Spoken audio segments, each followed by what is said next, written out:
एक बुजुर्ग औरत मर गई। यमराज लेने आए। औरत ने यमराज से पूछा, आप मुझे स्वर्ग ले जाएंगे या नर्क? यमराज बोले, दोनों में से कहीं नहीं। तुमने इस जन्म में बहुत ही अच्छे कर्म किए हैं, इसलिए मैं तुम्हें सीधे प्रभु के धाम ले जा रहा हूं।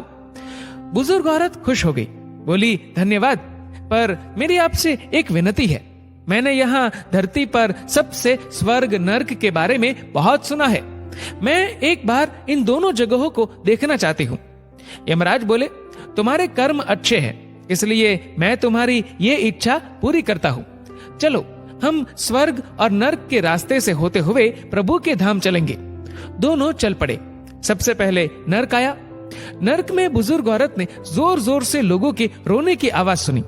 वहां नर्क में सभी लोग दुबले पतले और बीमार दिखाई दे रहे थे। औरत ने एक आदमी से पूछा, यहाँ आप सब लोगों की ऐसी हालत क्यों है? आदमी बोला, तो और कैसी हालत होगी? मरने के बाद जब से यहाँ आए हैं, हमने एक दिन भी खाना नहीं खाया। भूख से हमारी आत्माएं तड़प रही है।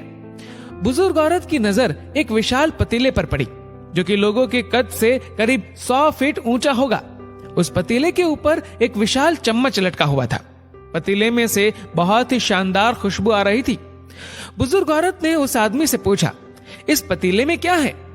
आदमी मायूस होकर बोला, ये पतीला बहुत ही स्वादिष्ट खीर से हर समय भरा रहता है। बुजुर्ग औरत ने हैरानी से पूछा, इसमें खीर है तो आप लोग पेट भर के ये खीर खाते क्यों नहीं? भूख से क्यों तड़प रहे हैं? आदमी रो रो कर बोलने लगा, कैसे खाए? ये पतीला 100 फीट ऊंचा है। हम में से कोई भी उस पतीले तक नहीं पहुंच पाता। बुजुर्ग औरत को उन पर तरस आ गया। सोचने लगी, बेचारे खीर का पतीला होते हुए भी भूख से बेहाल है। शायद ईश्वर ने इन्हें यही दंड दिया होगा। अब यमराज बुजुर्ग औरत से बोले, चलो हमें देर हो रही है। दोनों चल पड़े। कुछ दूर चलने पर स्वर्ग आया। वहां पर बुजुर्ग औरत को सबकी हंसने व खिलखिलाने की आवाजें सुनाई दी। सब लोग बहुत खुश दिखाई दे रहे थे। उनको खुश देखकर बुजुर्ग औरत भी बहुत खुश हो गई। पर वहां स्वर्ग में भी बुजुर्ग औरत की नजर वैसे ही 100 फीट ऊंचे पतीले पर पड़ी जैसा नर्क में था। उसके ऊपर भी वैसा ही चम्मच लटका हुआ था।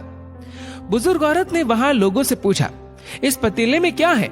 स्वर्ग के लोग बोले कि इसमें बहुत टेस्टी खीर है। बुजुर्ग औरत हैरान हो गई। उनसे बोली, पर यह पतीला तो 100 फीट ऊंचा है। आप लोग तो इस तक पहुंच ही नहीं पाते होंगे। उस हिसाब से तो आप लोगों को खाना मिलता ही नहीं होगा। आप लोग भूख से बेहाल होंगे।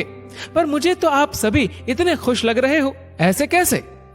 उनमें से एक व्यक्ति बोला, हम सब लोग तो इस पतीले में से पेट भर के खीर खाते हैं। औरत बोली, पर कैसे? पतीला तो बहुत ऊंचा है। व्यक्ति फिर बोला, तो क्या हो गया? पतीला ऊंचा है तो यहाँ पर कितने सारे पेड़ हैं। हमने इन पेड़ों की लकड़ी ली, उसको काटा और एक विशाल सीढ़ी का निर्माण किया। उस लकड़ी की सीढ़ी के सहारे हम पतीले तक पहुंचते हैं और सब मिलकर खीर का आनंद लेते हैं। बुजुर्ग औरत यमराज की तरफ देखने लगी। यमराज मुस्कुराए और बोले, ईश्वर ने स्वर्ग और नर्क मनुष्यों के हाथ में ही सौंप रखा है।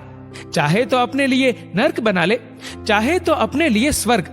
ईश्वर ने सबको एक समान हालातों में डाला है। उसके लिए उसके सभी बच्चे एक समान है। वो किसी से भेदभाव नहीं करता। वहां नर्क में भी पेड़ पौधे सब थे, पर वो लोग खुद ही आलसी है। उन्हें खीर हाथ में चाहिए। वो कोई कर्म नहीं करना चाहते, कोई मेहनत नहीं करना चाहते, इसलिए भूख से बेहाल है। क्योंकि यही तो ईश्वर की बनाई इस दुनिया का नियम है। जो कर्म करेगा, मेहनत करेगा, उसी को मीठा फल खाने को मिलेगा। स्वर्ग के सपने छोड़ दो, नर्क का डर छोड़ दो। बस आपकी वजह से किसी का दिल ना दुखे, इतना सोचो। बाकी सब कुदरत पर छोड़ दो। दोस्तों, इस वीडियो को लेकर आपकी क्या राय है, नीचे कमेंट करके जरूर बताएगा। और अगर आपको वीडियो अच्छा लगा हो तो इस वीडियो को लाइक करेगा, शेयर करेगा ज्यादा से ज्यादा लोगों तक। और ऐसे ही और भी इंस्पिरेशनल वीडियोस के लिए सब्सक्राइब करें हमारे यूट्यूब चैनल को और फेसबुक पर फॉलो करें हमारे पेज को। धन्यवाद। डाउनलोड मौज।